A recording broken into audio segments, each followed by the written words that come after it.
एक बात फिर साफ हो गई है कि इस देश का प्रधानमंत्री कायर है और अपनी कायराना हरकत से उसने फिर इंडिया गठबंधन के साथियों को प्रताड़ित करने का कोई कसर नहीं छोड़ा है। आज अखिलेश यादव जी के घर सीबीआई का समन भेजा गया है। ईडीआई सीबीआई नरेंद्र मोदी की तोता बनकर काम कर रही है। लेकिन मैं बार बार कहता हूं मोदी जी, ये गांधी का देश है, ये गोडसे का और सावरकर का देश नहीं है और ना हम इसे होने देंगे। आप लगातार इंडिया गठबंधन के साथियों पर सीबीआई ईडी भेजकर उनको मानसिक रूप से प्रताड़ित करने का काम कर रहे हैं। लेकिन आज मैं देश की जनता से पूछना चाहता हूं कि बताएं, क्या भाजपा के कार्यकर्ता और नेता के घर कितना सीबीआई ईडी गया? इतना दूध के धुले हुए हैं क्या वो लोग?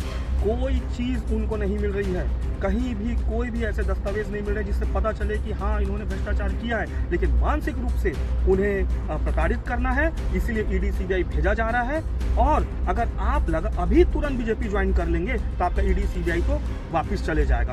ये किस तरीके की राजनीति और किस तरीके के हमारे देश को मोदी जी ले जाना चाह रहे हैं? ये पूरा कायर प्रधानमंत्री और अपनी कायराना हरकत से इस देश को आगे नहीं बहुत पीछे ले जा रहा है। कुछ काम नहीं हुआ इस 10 सालों में। एक काम मोदी जी बता दे, सिर्फ राम मंदिर के नाम से 400 पार है क्या?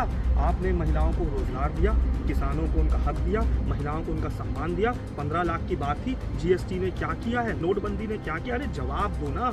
ये सारी चीजों पे आपका मुंह बंद है। लेकिन आज सिर्फ और सिर्फ इंडिया गठबंधन के साथियों को, क्योंकि आप देख रहे हैं आपकी हवा निकलने वाली है, तो आप क्या कर रहे हैं? आप हमारे साथियों को, कांग्रेस के कार्यकर्ताओं को, कांग्रेस के नेताओं को सिर्फ और सिर्फ ईडी सीबीआई के चक्कर में फंसाकर, उलझाकर उन्हें मानसिक रूप से प्रताड़ित करने का काम कर रहे हैं। लेकिन मैं बताना चाहता हूं, ये गांधी का देश है, गांधीवादी तरीके से चलेगा।